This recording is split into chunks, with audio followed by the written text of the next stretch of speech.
Hi, it's Warren Hewitt here. Hope you're doing marvellously well. I'm here with Zach Fisher. How are you, mate? I'm good. Good to see you. We're in his studio in Silver Lake. Silver Lake. I know this area really well. I used to live down the street. So, and it's a nice sort of hidden away studio. In fact, I was standing outside going, am I in the right place? That happens a lot. But I like that. I like that. That's a great thing about Los Angeles. You can sort of go into these little nooks and crannies and go in and find incredible studios hidden away, which is what this is. We're going to do a nice studio tour with him. This is Big Bad Sound. Big Bad Sound. And what are you on Instagram as Big Bad Sound LA? All social media, Big Bad Sound LA. Big Bad Sound LA. So check it out. Okay, so this is his live room. It's a pretty nice size for drums. I like this ceiling. Yeah, we try to keep it kind of 70s tight but open sounding. So there's not a lot of like large room reflections, but put a mic up, you can get a lot of distance and size out of the room, which is nice. Yeah, I mean some of the I love a lot of Motown recordings, and the Motown stuff was done in like office buildings with like low ceilings. Yeah. So, you know, and I remember being in a session with Jack Douglas once, and we were talking about doing vocal overdubs, and the second engineer said, we don't have any proper studio rooms left, you know, because all of the studios were being used. So he was like, well, let's just throw it out in in an office or something like that. And they're like, we can't do that. And he's like, I made toys in the attic and rocks in like houses. So it's just like, you know, when people get worried about being in a proper studio and it has to be like designed by Fred Famous, it's hilarious. No. Because none of the records you grew up listening to were ever in those kind of rooms. I agree. And most of the studios in England, the famous ones were like old churches or schoolhouses that converted into studios. Yeah. Or houses. Big church. Yeah, so this is great. What's this piano here? It's a Vos and Sons. It's I think from Boston. It's from like the early 30s. Nice. It's nice and dark. Yeah, it's got a really warm sound. It works great. I grew up playing that piano. Oh, you did? I better stop playing then, because you're a piano player. I'm a guitarist. I'm a guitarist. I can't play piano, but I grew up playing piano. Lessons from my parents, and then one of my birthdays or something, they shipped it out here. Fantastic edition. But what is it? Is it like 5? Like a 5? It's 5.5 deep. Yeah. 5.5. That's a great size. Perfect for this room. Perfect. Yeah. Nice collection of mics here. 87. 87. These are Peluso 84 copies. Oh, I love Peluso mics. This is the East German Neumann U87. It's like a CM54. I know it very well. It's great. Yeah, that's a great. Yeah, I have a 56 CM56, but I have Gefels as well. I have a 691.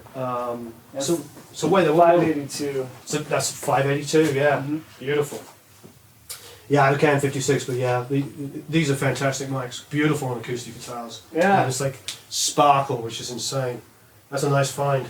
About 5 years ago, you could pick these up for like hundreds of dollars. Yeah. No, God. Everybody's hit them. No, I bought my 691, which is the transistor version of this, for $300 with 2 spare capsules. Nice. Now you can't even buy the capsule for $300. No. And that was only 5 years ago. I love the Peluso stuff. Peluso mics are really awesome. Yeah, I have their 47 copy too. Oh, it sounds great. And it's so cheap. Yeah. I think the LE version's like $1,500. Yeah, it might even be like something like that. Something like that. But it sounds. I mean, I have a 47, but it's as close as I'm going to get. You got like $15,000 mic or $1,500 mic.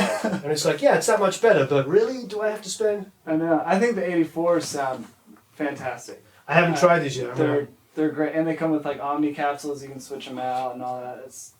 It's him and his wife in the middle of nowhere. Right. And it's what does he have to drive like an hour from the nearest town? There's an NPR special on Peluso. Find it. There must be a podcast of it. It's pretty crazy. There's a really good. He talks about like acoustic treating and bass trapping and stuff and something. I learned a bunch building this place. Oh, it's nice. His talks, Yeah, fantastic. Great collection of guitars. We got a bunch of guitars here. Love the Jazzmaster. All the guys in the house. The 5-string Wonder, I see. Yeah. We have some parties and people like to jam and strings get broken. Oh, I love this. Is this like a Japanese? Yeah, it's old Teisco from the 60s. Teisco. It's got a ton of attitude. Super cool. Plays great. Yeah. Really, really super low action. Yeah, I love the Teisco stuff. Again, 10 years ago, $100. Now, $1,500. Nice, Rickenbacker. 74. Super, beautiful. super cool Rickenbacker. Chris Squire died yesterday. I know. The Rickenbacker player, as far as I'm concerned. As much as I like Geddy Lee, Roundabout. as much as I like Geddy Lee as a bass player, Chris Squire's the guy. Yeah. I found isolated tracks of him playing Roundabout. Oh, yeah? Yeah, I should post it. It's Oh, amazing. man, you should totally find it. It's just a little cheapo P-bass copy, but Nice. records great. Probably great for Sometimes pick lead. Yeah, sometimes the cheap little, like, not nice wood basses just record really well. I agree. I don't know why. Yeah, I agree. Well, they got like a nosiness to it. Yeah, and This this, was is my wall. Yeah, this was the first thing I saw when I came in. It's, this is same year as me. It's 1990. 1990. Les Paul Custom. Beautiful. And 3 pickup. 3 pickup. It's like Peter Frampton. Oh wow, and it's got like the little tiny fret, so it's like a fretless wonder. Yeah. Fretless. Oh, super low. Beautiful. That's gorgeous. I have a 3 pickup Ace Frehley model. Nice. Nice. So I like the 3 pickup one. That's beautiful. Now this is Supra. Yeah. In the 60s, one of the plastic bodies. you know you're in Silver Lake when you see a Supra Coronado on the wall. You're definitely in Silver Lake. Yeah. Or East Nashville. Or Williamsburg. Something like that. Somewhere where people like Jack White. Yeah, exactly. No, that's fantastic. Yeah. That thing has so much attitude. It's just the coolest guitar. Yeah, I'd love to play it. I love the fact it's got a wooden tailpiece there. I think that's the only thing that allows it to have any high end. Other than that, because it's pretty dark guitar. Oh, it is? But I think the rosewood tailpiece helps, or bridge helps a lot. Beautiful. And there's single coil pickups. Oh, yeah, I just put in the humbucker. Giant. No, just giant magnets. Oh, wow. Oh, I love the Mustang. Yeah, With 69. the Go Faster stripe on it as well. Plays way faster. Yeah. That's great. I love it. I love this. So why 3 position? What does the middle one? In phase, out of phase, and off. Yeah. Nice. That's Huge. beautiful. And look at this. What is this? This was my first electric guitar. And did you do this? AC/DC fan. I did. That's great. Beautiful. I've just kept it, This is all- modified it over the years. It's all engraved in there. Mm-hmm. You're an AC/DC fan, Oh, right? yeah. I like learned to play guitar based on Angus Young, and I just thought that was the coolest guitar in the world. My son was playing Minecraft last night with the headset on with his friends. Mm-hmm. He's 8. He's playing it, and he's blowing things up. And he's. I have not introduced him to AC/DC, but it's just pervasive. He's 8 years old. He's going TNT and dynamite as he's blowing things up. I think that's just AC/DC. It doesn't matter. A great song and a great band is always going to be a great song and a great band. So this Twin. Yeah, it's early 90s. It's been through an insane amount of mods. I put these old 70s Russian speakers in them that are just really fuzzy and tired sounding. It's super like classic rock. And then changed all the EQ points to be a little bit more musical. Right, not quite so painful. Yeah, it's just a little... You can get away with cranking them up a little higher and it sounds... Yeah. I like Twins, but God, when I was a kid, they were so loud and so bright. It's still loud and bright. What gets me is like the Steve Jones guitar sound for the Sex Pistols is a Twin. Really? Yeah. He recorded with a Twin and live he plays with Twins. Just a good bog standard Twin like this, but he just literally goes, turns the whole thing up and just... That's what I do on that guy. Yeah. I think that's the best setting for the Silvertone 10. And this is Silvertone. What's the actual model of this one? 1484. 1484. It's the Twin 12. Nice.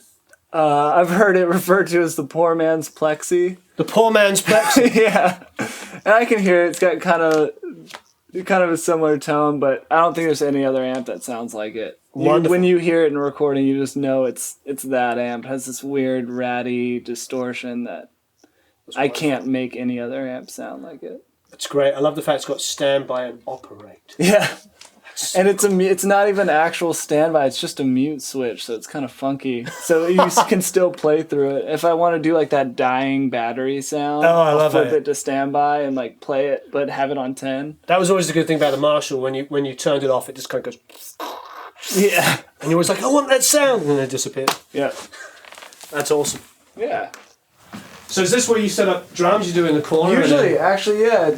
Projecting the energy out, and there's a little bit of a low end buildup, which is nice. Fantastic. So there's either 2 spots in this room, which is here, or about somewhere around here. Right. But just about the middle, and that's a little bit more open, like more jazzy sound. But if you want like a rock, tight. I like that because it saves you having to baffle around the sides. Yeah. So you get that now.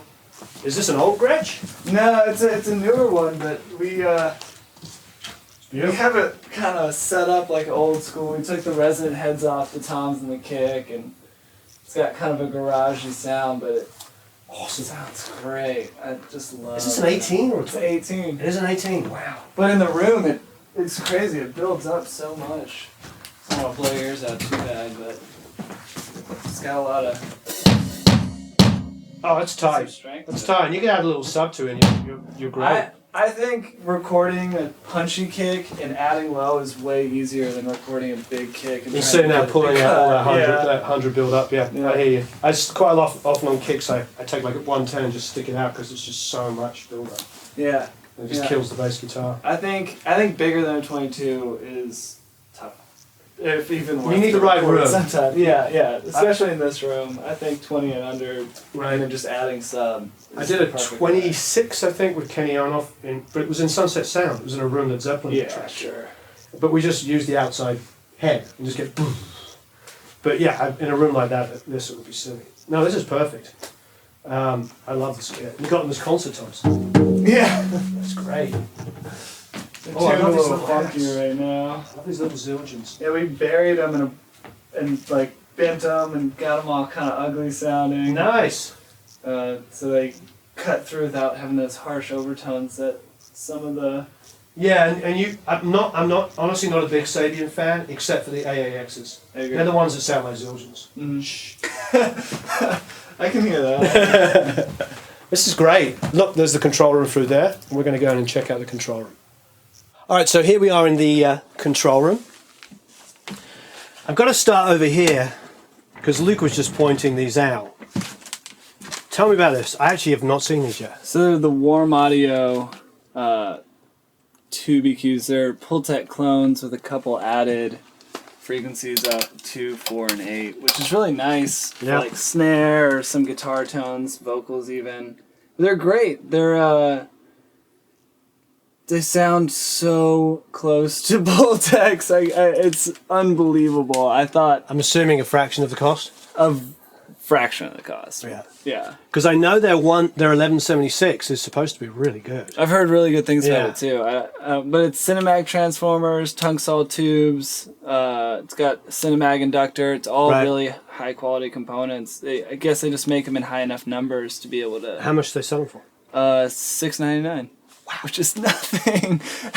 That sounds phenomenal. Crazy. It sounds phenomenal. The thing about stuff like this, I think, and I tell people all the time, is like, you know, as long as you buy the right thing, even if you end up like adding or buying more expensive versions of it, you can always find a job for it. Oh yeah. It's like when you buy, like some of the cheap mics I wouldn't go near, but then there's some mics for a couple of $100, like a pencil condenser, that you can use forever. It could be your hi-hat. Sure. It could be your, you know, so for me it's like, it's just buying the right pieces of equipment so you can just keep adding.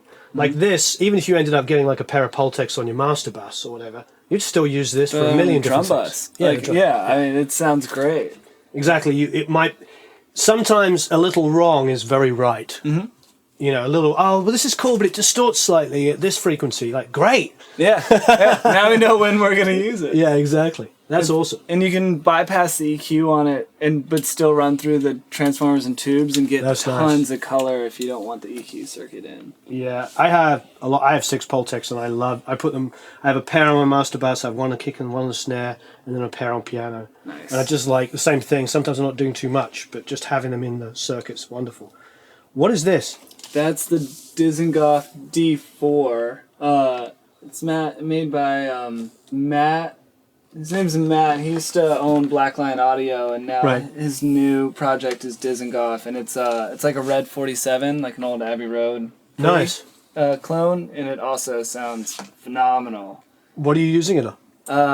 I use it on bass almost all the time. It's just perfect on bass. A lot of the time we use it for vocals. It's great on like blowing out a guitar a little bit. Wonderful. Guitar. It looks fantastic. Yeah, it's cool. It feels good. It clicks well. Oh, I see. So it goes around like that. Yeah. That's wonderful.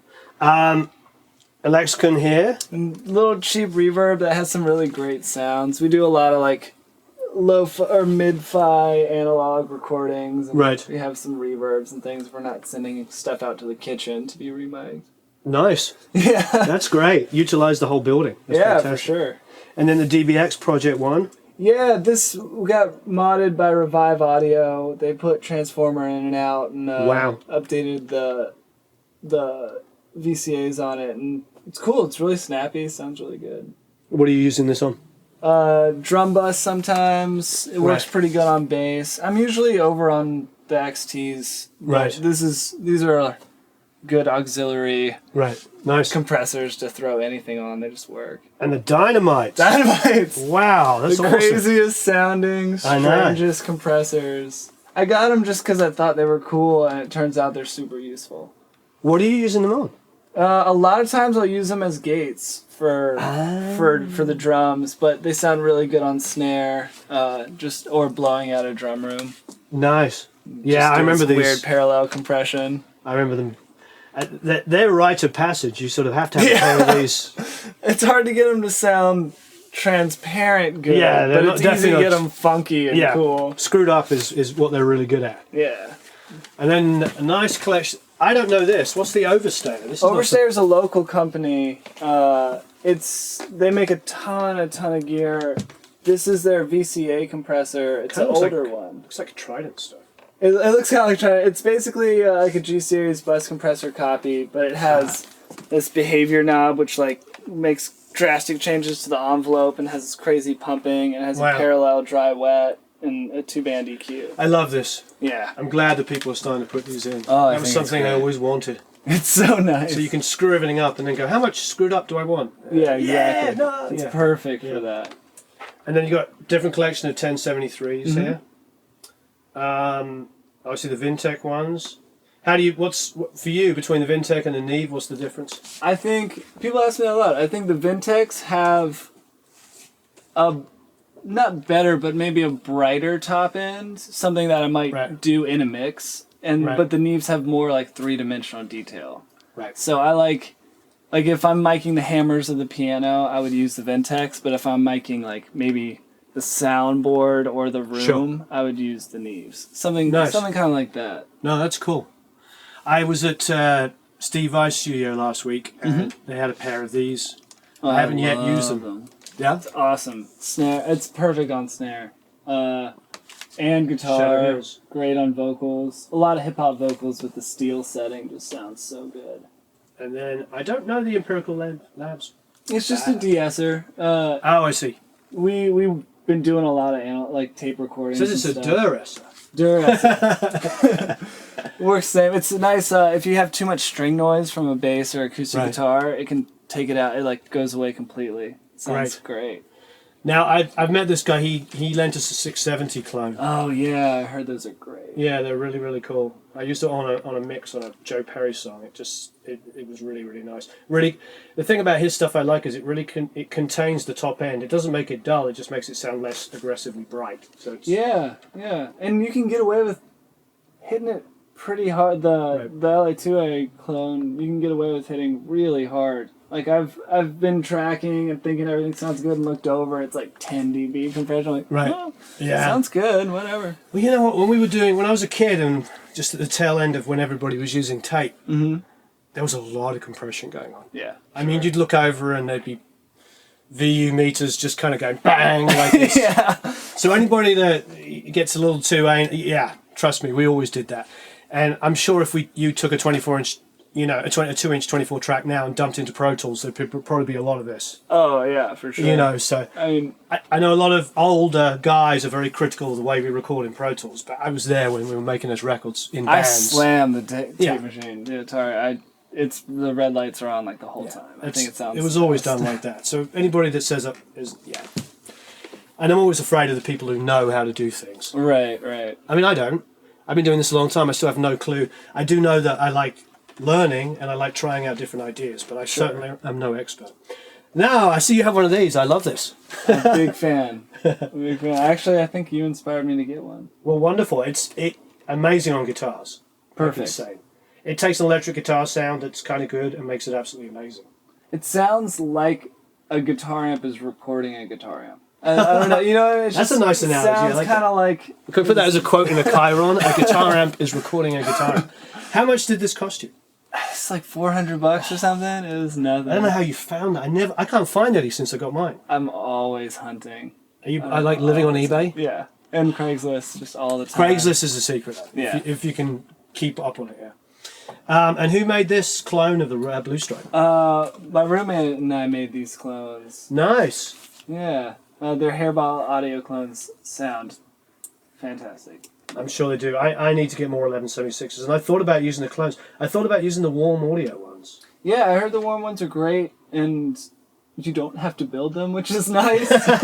Building it was really fun and really stressful, but they work. They sound really good. That's all that matters. How do they sound? Is all that matters. Exactly. I love this stuff. My friend, unfortunately, he died a couple of years ago. Brian Karlstrom was a huge Summit Audio fan. He had racks and racks of this stuff, and I remember we used these all the time when we were tracking. I think they sound great. Yeah, all the 90s, when they first came out in the 90s, him and Dave Jerdam used them on Offspring, tons of big records in the 90s. We're all using Summit stuff. Yeah, I don't see as much of it as I would, but what do you use these on? They're really nice on overheads, acoustic guitar, bass. Just things that can be a little bit slower. Their attack can get fast, but I think it sounds better on a medium or slower setting. Just something about the way it moves. Yeah, I agree. They're great. And then the XTs, I have these as well. Yeah. Kick, snare, anything that you want to kind of snap. You can go to any studio in the world and the engineer will be using this on a kick. Yeah. It's on a kick in, it's perfect. And then what else do we have? Oh, you have your Lynx Aurora. That's fantastic. Yeah. I have a pair of those on one of my Pro Tools setups. I think the Lynx converters. Yeah. And you know what? Steve Vai's studio uses those as well. Nice. So here's your tape machine. Yeah, we have a couple others in the back. We have an MCI 4-track and nice. Like a Pioneer 4-track. Wow. Funny one we use for slap. But this is like our main deck. Otari MX5050. It's a 1-inch 8-track. I think it's a 1/2-inch 8-track. Oh, it's a half. Actually. Yeah, it's just a little guy. Still, it's amazing. Wait, awesome. Let me do my math. 1/2-inch, so that would be equivalent to like a 2-inch 32. Yeah. So it's not far off a 24-track size anyway. No, it's not too bad. And it sounds awesome. And you put all your drums through that? All the time. Yeah. Just slam it to pin the meter. Yeah. I think that's our cover photo on Facebook right now is all the meters slammed from a record we were cutting. Well, the point is like the transients. It's like all that's hitting red is 1 for 1 nanosecond of a nanosecond. Yeah. The transient does this, and I think that, and I've watched kids at work for me turn down a signal by 3 dB because it hit red twice during a performance. I'm like, what are you doing? They're like, well, I was told at school you can never have any distortion. I'm like, literally, snap. So you just gave me 3 dB worth of less fat signal because of 2 transient hits in 3 or 4 minutes of music. There's a lot of right ways to do things, and then there's the sound good way of doing things. I agree. I go with the sound good way. I think that's a good way to go. So these are what? Are these 1030s? 1030s, yeah. Yeah. I love Genelecs. I do too. We have a little Yamaha sub connected to them under to kind of make up for some of the low end lack. And I'm very envious of your nice large Samsung screen. It is convenient. Yeah, the thing is, I have a window at the back. I don't know if I would, oh, that's right. I don't know if I'd block my window with the thing, but no. But looking at that, I'm quite envious because you can mix, and you're not. Because the problem is, I'm mixing. I'm doing this. Oh yeah. I'm like continually like turning around and looking. I can mix, especially since you can flip to the DAW automation versus like analog. You can just mix, ride it and watch it. So what are you using as your what do you have? Do you have is it HDX or? Oh, I'm running HD, but I'm running through my Lynx card. So I have the Lynx. Nice. What is it? The AES16 card hooked up so that they share the clock. Oh, nice. I think I have really weird voodoo things going on about clocks and how they should link and if you should go outside of your box for them and stuff. So I figured Lynx makes a great clock. Sure. Use the same card that has the same clock that's in the box. And I think that's a great idea. I love the Lynx stuff. It's really affordable, and the fact that they made a machine that was 16 in and 16 out, as opposed to 16/8 or 8/16. Yeah, that's very frustrating. I agree. Because I went from 8/8/8s where it was 8 in, 8 out, and then you just bought a lot of them, and then you could have loads of ins and loads of outs, and it made sense. And then suddenly you're going, yeah, do you want 16 ins and 8 outputs, or do you want 8 output? No, 8 analog, 8 digital. Like, really? Can I? Yeah. That's great. All right, so last but no means least, we have an AWS 900. Yeah. SSL's coming in to update it to AWS Delta. Oh, they're going to come and update it for you? Yeah. That's nice. I think we're going to be one of the first 900s in America to be updated to Delta, which is kind of cool. Wonderful. Yeah.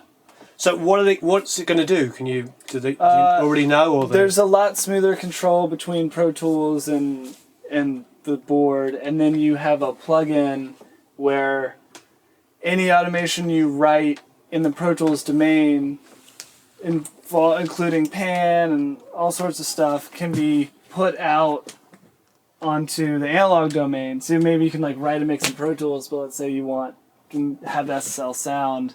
If you put the Delta plugin across the channels, it'll just transfer all the automation. So it still send it at 0 dB to the console? So Pro Tools is coming 0, and then all the automation you wrote in Pro Tools hits the console. I like that. Which is pretty fun. Oh, I like that. Because that's one of the biggest problems I have is like, I have a 4000, and I love it. And I can do little moves, and some stereo channels, like if I put like a kick or snare sample down it, I don't engage the compression, I don't engage the EQ, and I just do it in Pro Tools, and if the snare needs to get louder in the chorus, I turn it up. I automate it. But then I have to be choosy about what channels I use with dynamics on and what I don't. So I'll do vocal rides on the fader, and so I'm sort of splitting up some moves in Pro Tools and some moves on the fader. And you can do little guitar things like push it here and there, but I love the sound of the SSL dynamics and the SSL EQs. Yeah. I'm having a hard time because a lot of people I know and I respect use summing amps. But I don't really understand how that works for me, because if I'm so used to abusing my mic breeze. So for me it's like, if I'm doing a vocal or a guitar, I go one click up, I hear distortion, and then I take it back one. So as soon as I hear the distortion, when I take it back one, it's still there, but it's just all the second and third harmonics that make music sound good. Exactly. So for me, it's like, how does a summing amp work? So it means that if I set my automation, so I'm going down to like -20 to +5 or whatever in these big moves, it's sounding different. It's hitting the transformers in different ways, and it's not sounding as good.